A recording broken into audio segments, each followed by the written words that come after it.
glorious moments. കർത്താവ് ക്രൂശിലിന്റെ മരിക്കുമെന്നുള്ള കാര്യം നേരത്തെ കർത്താവിന് അറിയാമായിരുന്നു, ഇങ്ങനെ ക്രൂശിൽ തറച്ച് കൊല്ലുമെന്നുള്ള കാര്യം. അപ്പൊ ഇത് അറിഞ്ഞിട്ട് എന്തുകൊണ്ടാണ് അതിൽ നിന്ന് രക്ഷപ്പെടാൻ ശ്രമിക്കാതിരുന്നത്? രക്ഷപ്പെടുന്നേ അല്ല, കർത്താവ് പ്രാർത്ഥിക്കുമ്പോഴും പറയല്ലേ, ഞാൻ കഴിയുമെങ്കിൽ ഈ പാനപാത്രം എന്നിൽ നിന്ന് ഒഴിവാക്കണമെന്ന് പറഞ്ഞിട്ട്, എങ്കിലും എന്റെ ഇഷ്ടമല്ല പിതാവിന്റെ ഇഷ്ടം നിറവേറണം എന്നുള്ള ഒരു ഇതിന് ഇത് അറിഞ്ഞിട്ടും അതിൽ നിന്ന് ഒഴിവാകാമാത്ത എന്തിന്റെ ഒരു കാരണമാണ് അറിയേണ്ടത്. അങ്ങനെ ഒഴിവാകുന്നത് സ്നേഹമാണെന്ന് ഞാൻ പറഞ്ഞില്ലേ. അതൊന്നുകൂടി ഒന്ന് വിശദീകരിച്ച് പറയാമോ? എന്നാ വിശദീകരിക്കണ്ടേ? ഈ സ്നേഹം ഇപ്പം മരണത്തിന് കീഴടങ്ങുക അല്ലാതെ വേറെ മാർഗങ്ങൾ ഉണ്ടായിരുന്നല്ലോ. ഒളിച്ചോടണോ? ഒളിച്ചോടിയാ ഭീരുത്വമായില്ലേ? സ്നേഹത്തിൽ ഭയമില്ല, പിന്നെ നുണ പറയണമായിരുന്നു. അല്ല, അങ്ങനെയൊന്നുമല്ല ഉദ്ദേശിച്ചത്. മരണം ഒഴിവാക്കാൻ യേശുവിന് രണ്ട് മാർഗം, ഒന്ന് നുണ പറയുക, രണ്ട് ഒളിച്ചോടുക. അത് രണ്ടും പറ്റുമോ? അത് രണ്ടും പറ്റില്ല. അതുകൊണ്ടല്ലേ ക്രിസ്ത്യാനിക്ക് യേശുവിനെ ഉയർത്തിപ്പിടിക്കാൻ പറ്റുന്നേ. വേറെ നേരത്തെ പെസഹ പെരുന്നാളിന് ചെല്ലണ സമയത്തും തള്ളിയിട്ട് കൊന്നുകളയാൻ യഹൂദന്മാർ ശ്രമിച്ചപ്പോ അവിടുന്ന് മാറിക്കളഞ്ഞു എന്ന് ബൈബിളിൽ പറയുന്നുണ്ട്. അതുപോലെ മാറിക്കളയോ, അങ്ങനെ എന്തെങ്കിലും പിടികൊടുക്കാതിരിക്കുവോ? അവിടെ വെച്ച് തള്ളിയിട്ട് കൊന്നാൽ അതൊരു കേവലം ആക്സിഡന്റ് ആയിട്ടേ കണക്കാക്കപ്പെടത്തുള്ളൂ. ഇത് വിചാരണ ചെയ്യപ്പെട്ട് 5 കോടതിയിൽ വിസ്തരിക്കപ്പെട്ട് സ്നേഹത്തിന്റെ ബലിവേദിയിൽ സമർപ്പിക്കുകയാണ്, സത്യത്തിന്റെ സാക്ഷിയാകുകയാണ്.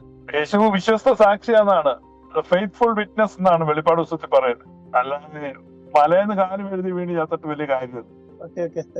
മനുഷ്യൻ ഇന്നതെന്ന് അവൻ സ്വയം അറിഞ്ഞത് കൊണ്ട് അവൻ ആരെയും വിശ്വസിച്ചേൽപ്പിച്ചില്ല. ആ വാക്യം കർത്താവിനും ഇതുവരെ പാപം ചെയ്യാനുള്ള വ്യഗ്രത ഉണ്ടായത് കൊണ്ട് അറിഞ്ഞു എന്നുള്ളതാണോ, അതോ മനുഷ്യനെ നോക്കിയിട്ടും മനുഷ്യരോഗം നിരീക്ഷിക്കുന്നതാണോ? അല്ല, എനിക്ക് മനസ്സിലായില്ല. വാക്യം എനിക്കറിയാം, യോഹന്നാന്റെ സുവിശേഷത്തിലെ.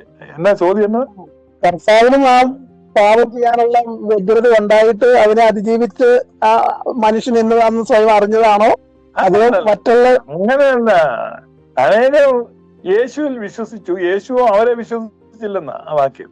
ഇപ്പൊ ജോമോൻ യേശുവിൽ വിശ്വസിക്കുന്നില്ലേ? ജോമോൻ യേശു വിശ്വസിക്കുന്നുണ്ടോ? അതറിയില്ല. അവിടാണ് പ്രശ്നം. നമ്മൾ യേശുവിൽ വിശ്വസിക്കുന്നതിലല്ല കാര്യം, യേശു നമ്മളെ വിശ്വസിക്കുന്നതിലാണ്. നമുക്കിപ്പോ വിശ്വസിക്കാൻ എളുപ്പമല്ലേ? 1 2 3 ഇതാണ് വിശ്വസിച്ചിരിക്കുന്നത്. തിരിച്ചു ഉള്ളിൽ വിശ്വസിക്കണം. ആണ് പൗലോസ് പറയുന്നത്, എന്നെ വിശ്വസ്തൻ എന്നെണ്ണി ഈ ശുശ്രൂഷ എനിക്ക് പരമേൽപ്പിച്ചു. മുമ്പ് ആരാണ്ട് ചോദിച്ച പോലെ അത്ഭുതം നടക്കാതെ തന്നെ ദൈവം വിശ്വസ്തനാന്ന്, യേശു വിശ്വസ്തനാന്ന് കാണണം. അത്ര എളുപ്പമല്ല. അങ്ങനെയാണോ വെച്ചാൽ അതാ ചിന്തിച്ചോ? അതൊരു പുതിയ അറിവായിരുന്നു. യേശു നമ്മളെ വിശ്വസിക്കുന്നതിന് രണ്ടാള് സാക്ഷ്യം പറയണല്ലോ ഇപ്പൊ. അങ്ങനെ വാക്യം കിടപ്പുണ്ടെന്നേ.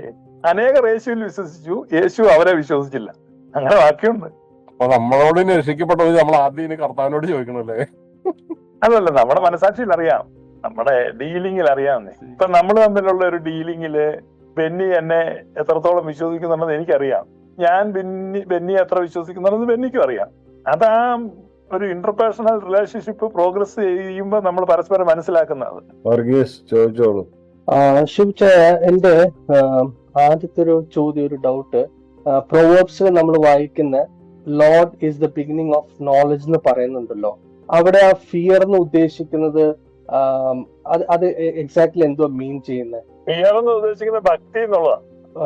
ലൈക് റെവറൻസ്, റെസ്പെക്ട്, ആ ഒരു അർത്ഥത്തിലാണോ? ഭക്തി. ഓക്കെ, അത്രയും മീൻ ചെയ്യുന്നു. അപ്പോ അതില് ഈ പറയുന്ന പോലെ ഇപ്പൊ ദൈവത്തിന്റെ കൽപ്പനകൾ നമ്മൾ പാലിച്ച് ജീവിക്കണം, ശരിയായ കാര്യങ്ങൾ ചെയ്യണം, അല്ലെങ്കിൽ ഒരു ശിക്ഷ ഉണ്ടെന്നുള്ള ഒരു അർത്ഥം ആ വാക്യത്തിൽ വരുന്നുണ്ടോ? ശിക്ഷ ഇൻ ദ സെൻസ് നമുക്ക് അല്ലേ? ഭയം എന്നുള്ള ഭക്തി എന്നുള്ള വാക്ക്.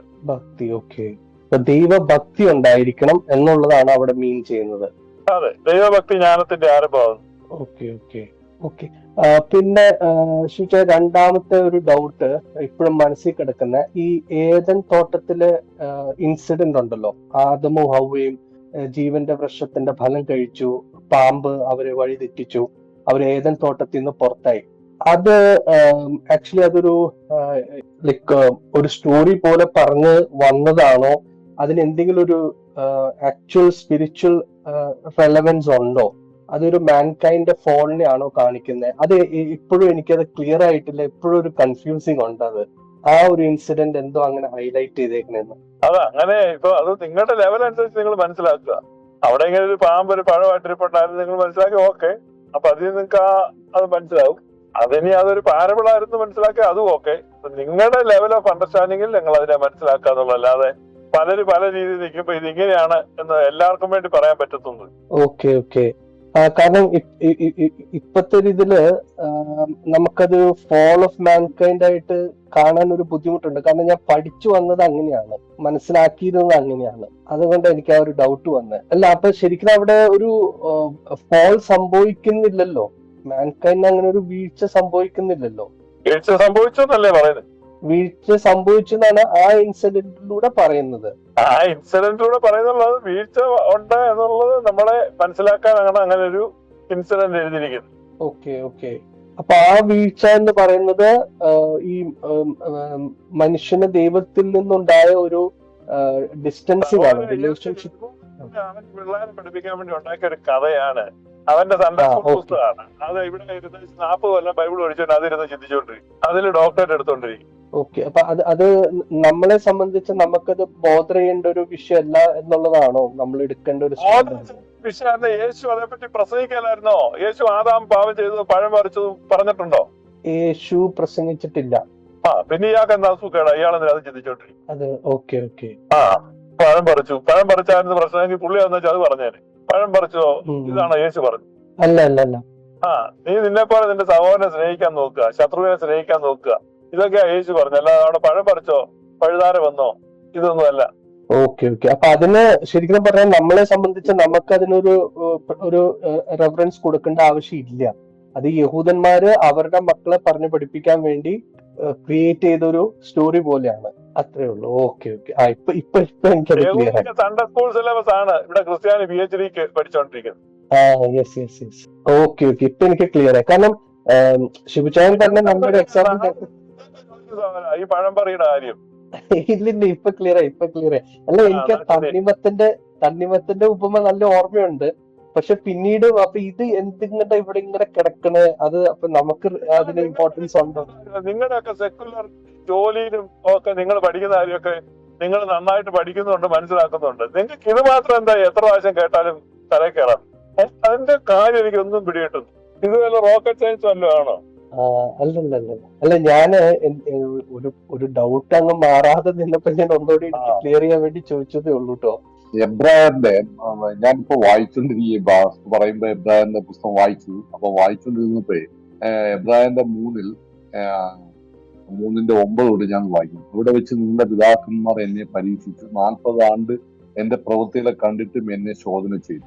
അതുകൊണ്ട് എനിക്ക് ആ തലമുറയോട് നീരസം ഉണ്ടായി. അവർ എപ്പോഴും തെറ്റിപ്പോകുന്ന ഹൃദയമുള്ളവർ എന്നും എന്റെ വഴികളെ അറിയാത്തവർ എന്നും ഞാൻ പറഞ്ഞു. അവർ എന്റെ സ്വസ്ഥയിൽ പ്രവേശിക്കുകയില്ല എന്നും ഞാൻ എന്റെ ക്രോധത്തിൽ സത്യം ചെയ്തു. ഈ ക്രോധത്തിൽ സത്യം ചെയ്ത ആ ദൈവം ആരാണ്?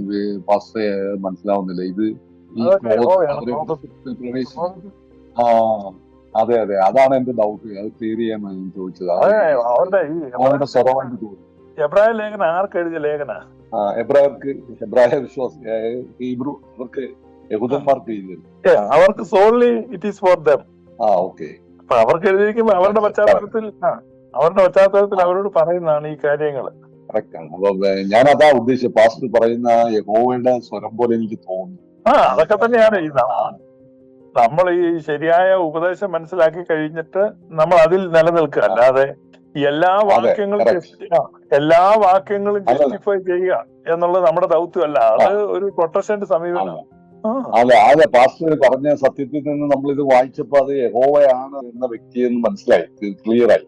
കാരണം നമ്മുടെ ദൈവം പിതാവായ ദൈവം അങ്ങനെ പറയില്ല എന്നുള്ള ഒരു ബോധ്യം നമുക്ക് ഈ പാസ്റ്ററിന് പഠിപ്പിക്കലിൽ നിന്ന് സ്നേഹത്തിനെതിരായിട്ടുള്ള ഒന്നും പിതാവിൽ നിന്നുണ്ടാവില്ല എന്നുള്ള ബോധ്യം നമുക്ക് കിട്ടിയപ്പം ആ കാഴ്ചപ്പാട് എനിക്ക് കിട്ടിയായിരുന്നു. അത് പാസ്റ്ററുമായിട്ട് കൺഫേം ചെയ്യുന്നതിനായിരുന്നു ഞാൻ ആ വാക്യം ചോദിച്ചത്. Thank you pastor.